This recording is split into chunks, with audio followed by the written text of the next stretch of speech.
Welcome to Half 2-4. Today in the show, a complete disaster in Liverpool.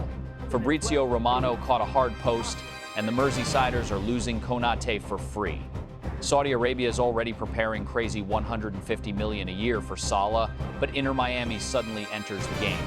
Real hell in Madrid. Atletico got furious at Barcelona, and Alvarez is packing his bags. There will be $120 million and a financial trap for Rashford. United beautifully bypasses the regulations of the Premier League and assembles a new midfield center for $200 million. And Frank Lampard is officially the best manager in England. Who could head Liverpool? We talk about all this and much more right now. Liverpool has once again found itself on the verge of a grand transfer scandal, and Fabrizio Romano has just caught another hard post. Ibrahima Konate is leaving Anfield. While the Italian insider until recently confidently assured everyone that the parties had reached a principled agreement, Ben Jacobs has now refuted all of this. The French defender is leaving the club for good, absolutely for free. After the high-profile departure of Trent, the free transfer of Robertson to Tottenham, and the chaos around Salah, this is no longer just bad luck, but some kind of catastrophic system. Let us find out where exactly the player is moving, why they failed negotiations at Anfield again, and why, for the Merseysiders, this departure is simultaneously a reputational fiasco and a financial relief. Let us go by the facts, because the situation around the Frenchman unfolded in a maximally absurd way. The contract of Konate, with a salary of around £150,000 a week, expires on June 30. Back in April, the 27-year-old defender himself publicly confirmed, "We have been talking with the club for a long time and are close to an agreement." And then complete silence. After the last round of night negotiations, everything fell apart.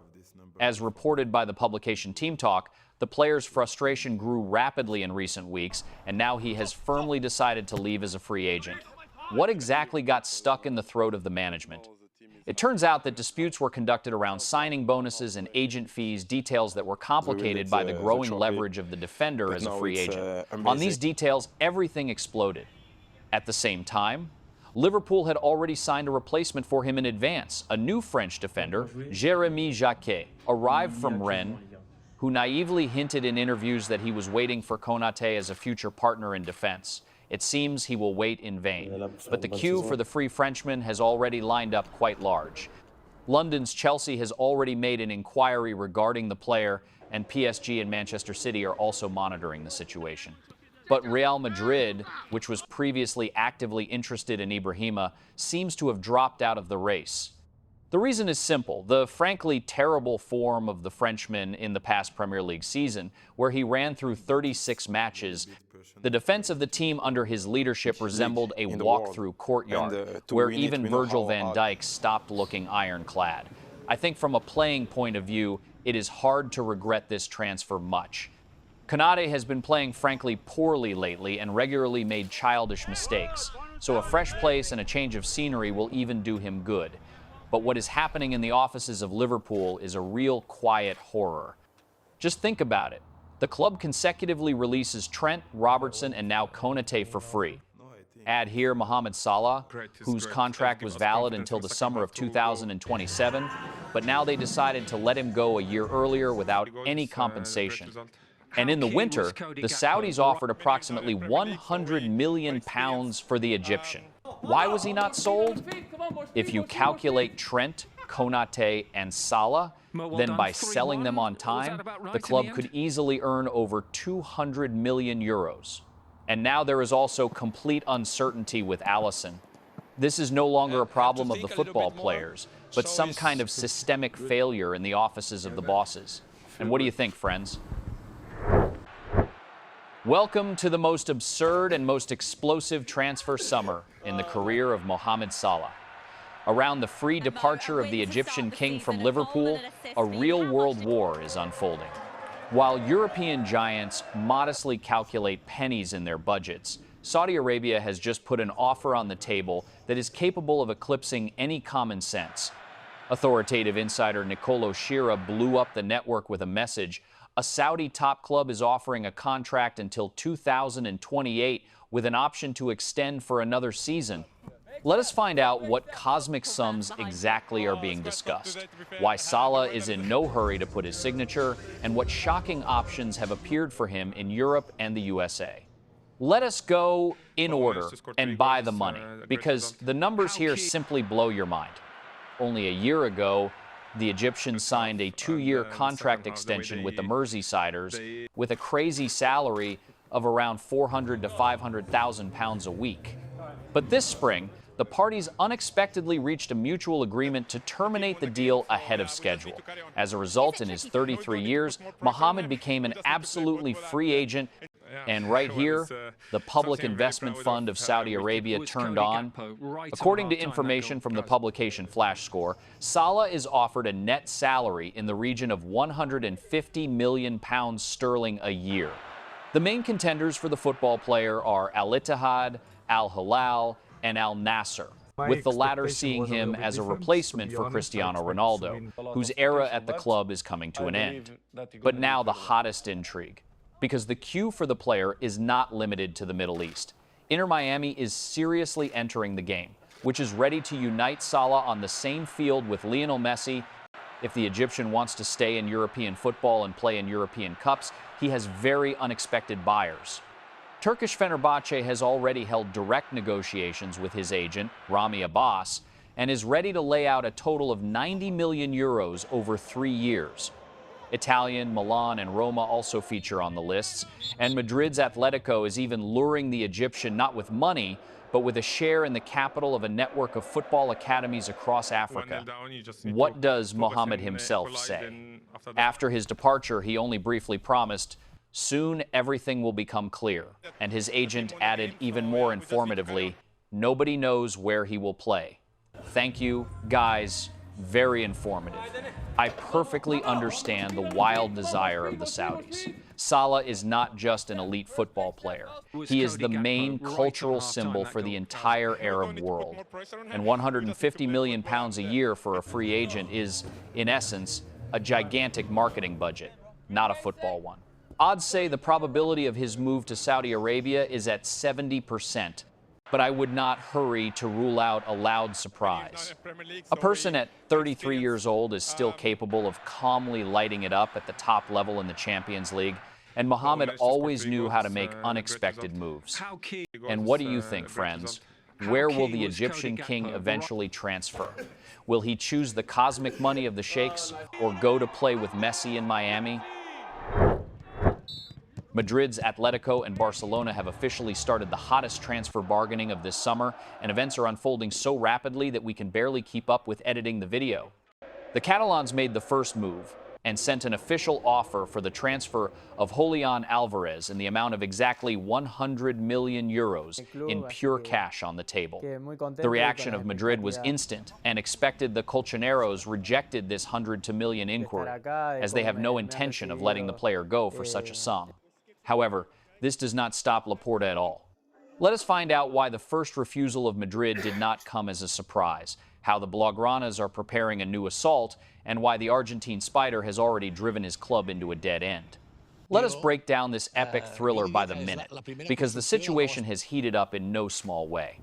The contract of Alvarez is calculated until 2030, and the buyout clause amounts to an astronomical 500 million euros. The bosses of the Madrid side valued the player at a minimum of 150 to 175 million euros, and through the publication AS publicly called the Blaugranas a small club for manipulations in the press and the fact that Barca does not make official offers regarding Julian.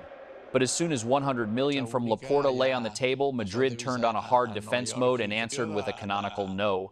But the Catalans have an ironclad trump card.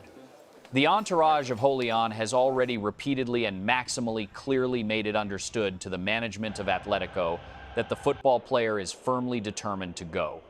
Earlier, the Argentine personally rejected a new deal from the Madrid side for 11 million euros a year because his priority is Catalonia. The behavior of Julian in the dressing room was flawless, but now he demands a transfer, and Barcelona is already preparing to return to the negotiating table in the near future with a new, improved offer. Meanwhile, PSG is heating the situation to the limit. The Parisian sheikhs are going va-bank and are ready to offer Madrid 120 million euros and two top performers for exchange, and to the player himself, a salary on the level of Ousmane Dembele in the amount of around 22 million euros per season. Financially, the French completely run over the offer of Laporta, but the position of the world champion himself breaks all plans for Paris. Julian categorically rejects the option with France. And since the player wants only to go to Catalonia and himself asks for an exit, Madrid is simply forced to bargain with Deco. The player's desire in this story decides absolutely everything. My opinion? The first refusal of Atletico is an absolutely natural story and a common element of the big game, which came as a surprise to no one. It would be strange if the Madrid side immediately agreed to the very first figure after all their loud statements about a small club. The main thing here is that the official start to bargaining has been given, and Barca showed that it has real cash and is set maximally seriously. As we predicted in the previous episode, the real sum of the deal will close somewhere in the middle, in the region of 120 million euros. The Catalans can without problems and are ready to throw another 20 to 30 million euros on top of the existing 100 million. But why lay out everything in the very first inquiry if you can test the waters, beat down the price, and continue to maximally pressure the furious Madrid through the position of Alvarez himself? Friends, if you have watched up to this point, then subscribe to the channel. It is not hard for you and pleasant for us. And while you are subscribing, we move on. And what about Marcus Rashford and his future in Spain? It is currently under huge threat. After the official 100 to million inquiry for Alvarez, Barcelona started such a clever boardroom game that it is already time for the Mancunians to grab their heads. The management of Manchester United demands a buyout for 30 million euros. However, Laporta and Deco felt complete control over the situation, especially after the legendary Robert Lewandowski left the club.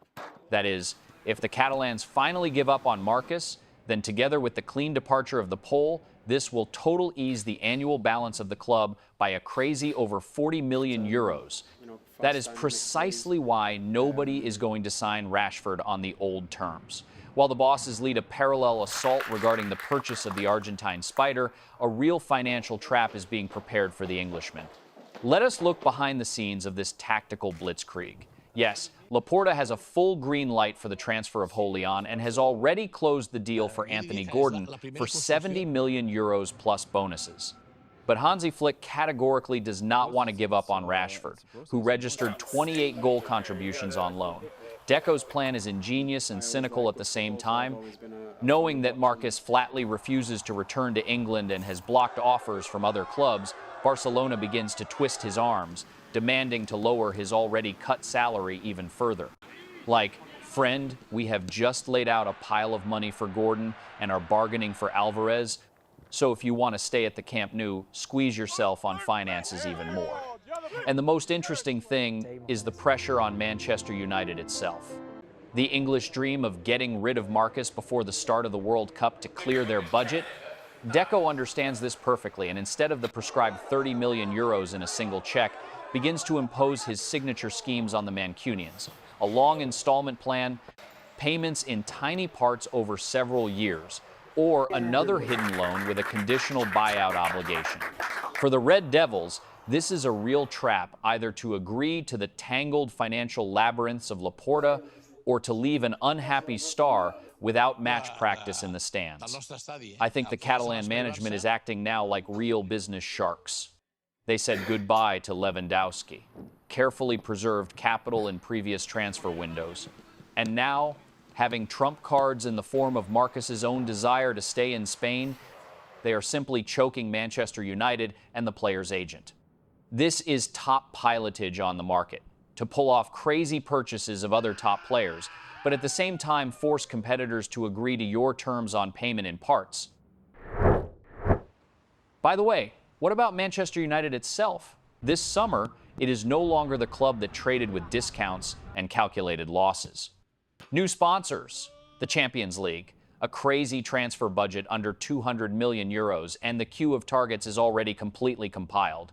The first for buyout is a 21-year-old Portuguese wonder kid from the misfit team that crashed out of the Premier League with a bang.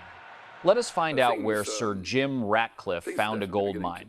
What ingenious sponsorship schemes bypassed the tough restrictions of the PL, and which top football player is already packing his bags for Old Trafford. Let us go by the facts. Michael Carrick has already closed the transfer of Atalanta's anchor Ederson. The position of scorched earth is officially closed. Now the club has targeted Matheus Fernandes from West Ham. The 21-year-old Portuguese ran through 29 matches in the season, scored 3 goals, and gave 3 assists. Journalists called him the best in the squad of the Hammers, and the guy himself is with both hands for the move and made Old Trafford his priority, dreaming of playing in a pair with Bruno. That means the team will now have 2 Fernandeses. Last summer, the Londoners paid 49 million euros for him. And now West Ham, furious with relegation, has set a starting price tag in the amount of as much as 93 million euros. The bosses of the Londoners know about the interest of Manchester City and PSG and are counting on an auction up to 116 million euros. However, the relegation of the team launched a sale, and Manchester United is going to bargain hard, using the desire of the football player himself to beat down the sum approximately to 70 to 81 million euros. Where does the money come from with a net debt of the club around 763 million euros? Firstly, United for the first time in years showed an operating profit of 44 million euros, cutting around 400 employees. Secondly, the commercial department signed a multi-year contract with Betway for approximately 23,500,000 euros per season for advertising on the training kit, beautifully bypassing the new restrictions of the PL. Add here 94 million euros for the return to the Champions League, and the budget is ready. However, the reporting also exposed a shadow side. The dismissal of Ruben Amorim and his staff, who lasted only 14 months, cost the Mancunians around some 19,400,000 euros of compensation.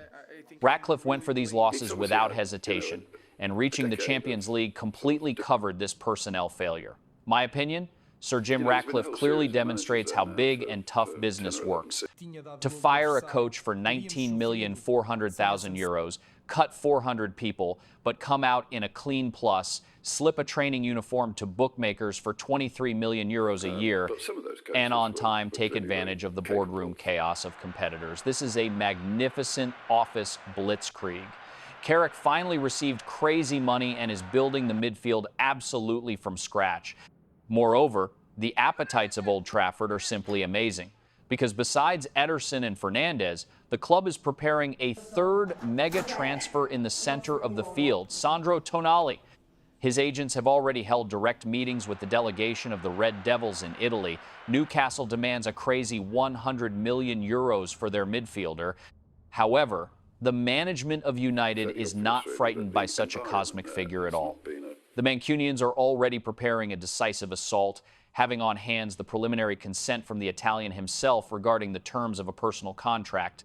The link of Ederson, Matheus Fernandes, and Sandro Tonali, this already sounds like a monolithic and scary plan for opponents, and not some kind of holy patchwork blanket as it was in previous years.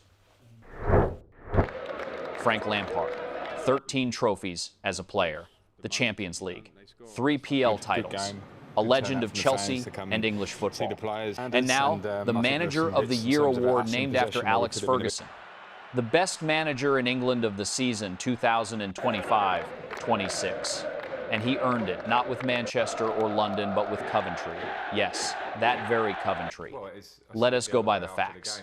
Coventry did not play in the Premier League for 25 years. What a game. A quarter of a century, the championship, the struggle for survival, oblivion. And here comes Lampard, and in one season returns the club to where it should be. They won the championship, got promoted to the PL, and received the Manager of the Year. At the same time, in the list of contenders were attention Arteta, Guardiola, Emery, and Iraola. That means people who manage top clubs with budgets in hundreds of millions. Lampard defeated them all with a team from the 2nd division, This says something about how journalists and the managerial community evaluate true managerial impact, not resources, but the result relative to the starting conditions. Lampard looked for himself as a manager for a long time. Chelsea, Everton, again. Chelsea, the results were mixed. Many had already written him off as a manager by name, not by quality. Coventry changed everything. Sometimes a person needs not a top club, but the right club, a place where they trust and where you can build without pressure every round. Now Lampard returns to the PL, but already as the manager of the year. And the queue of those interested is definitely already there. And do you know what will be a real joke? If Slot does not survive the winter, and I think he will be fired in the middle of the season and Liverpool calls Lampard, a legend of Chelsea heads Liverpool. I do not make such predictions, but Alonso did head Chelsea. Friends, thank you for watching, and if you liked the episode, do not spare a like and subscribe.